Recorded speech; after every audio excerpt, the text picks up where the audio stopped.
La política de Rusia tiene lugar en el marco de la República Semipresidencial Federal de Rusia.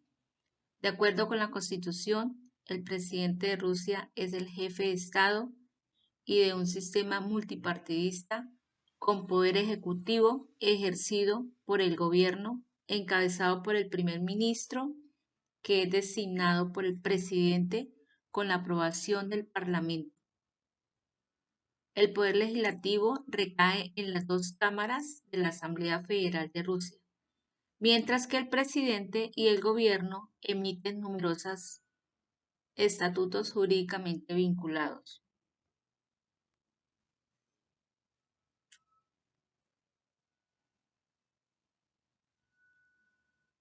Rusia, desde que obtuvo su independencia tras la disolución de la Unión Soviética a finales de 1991, la Federación de Rusia ha afrontado importantes retos en su esfuerzo por crear un sistema político y reconstruir una economía después de casi 75 años de régimen soviético.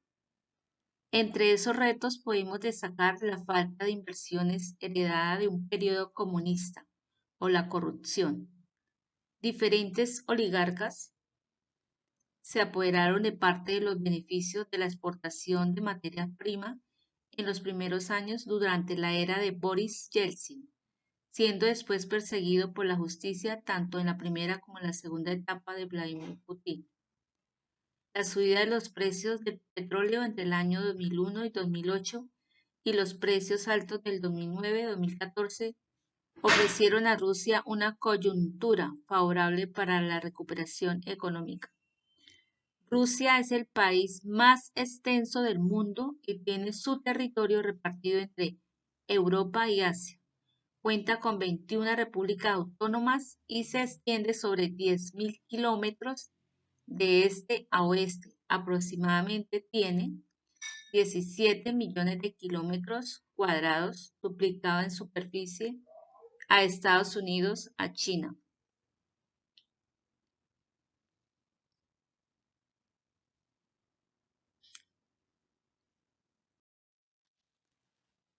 La Federación Rusa es el país más grande de la Tierra, desde el mar Báltico al Negro de Este, al Caspio, alcanzando las fronteras de Irán, el estado afgano, parte de China, parte de Europa del Este, Cáucaso y Asia Central. Ese fue el espacio de disputa, es fronterizo y zona de tránsito de comercios y asentamientos y de las migraciones forzadas. Es el límite de los imperios y constituye el campo de batalla entre Europa y Asia. También Rusia se ha considerado como el mayor exportador. Las pugnas por espacio postsoviético, las minorías rusas. La Federación Rusa es el país más grande de la Tierra, desde el mar Báltico al Negro de Este, al Caspio, alcanzando las fronteras de Irán, el estado afgano, parte de China, parte de Europa del Este, Cáucaso y Asia Central. Este espacio de disputa es fronterizo y zona de tránsito y comercio de asentamientos y migraciones forzadas, límite de imperios y constituye el campo de batalla entre Europa y Asia.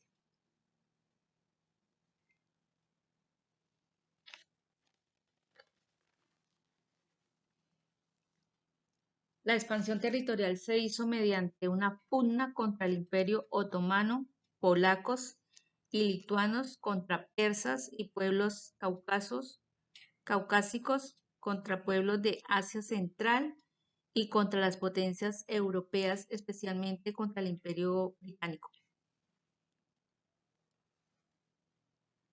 Ya se dio el triunfo de la Revolución Rusa en 1917 y nace la Unión de Repúblicas Socialistas Soviéticas, la URSS.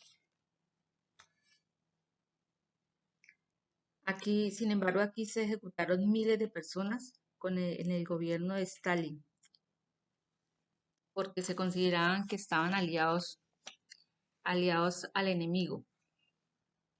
En 1991 se desintegra la Unión Soviética, empleando el argumento de defender a los compatriotas, a los rusos amenazados de las nuevas naciones.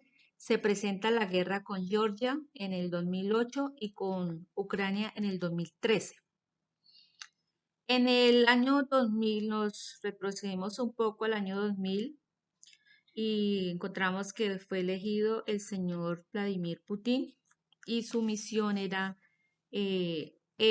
sido siempre cuidar a Rusia, recuperarla y reorganizar su país tras la caída de la Unión Soviética. Siempre se siguieron viendo la, la emigración. La gente empezó a emigrar. Fue un constante, un denominador, que la gente emigrara a Israel, a Alemania y a los Estados Unidos.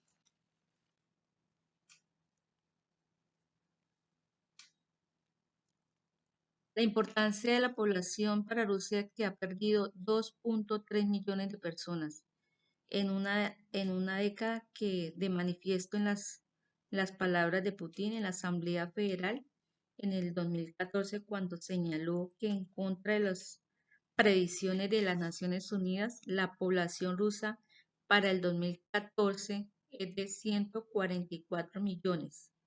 Había aumentado 8 millones más. Entonces, según Putin, la gente no estaba emigrando, sino al contrario, la gente estaba llegando, concentrándose en su país, contrario a la versión de las Naciones Unidas. El Gran Cáucaso quedó dividido. Una parte de Cáucaso Norte se integró a la Federación Rusa y el resto de Cáucaso Sur, integrado por Georgia y Azerbaiyán. Solo de esta forma, el espacio postsoviético se ve la disminución de la población. Es debido a la escasa población. El Cáucaso alcanza solo 2% de población y lo lleva a aliarse con otros grupos étnicos. La historia siempre vuelve y las soluciones de compromiso y de transformación pasan a las generaciones venideras. La gran importancia para Europa y Asia y el mundo en su conjunto de este espacio postsoviético requiere de una atención especial en su gente y efectos de intentar lograr una solución viable para todos.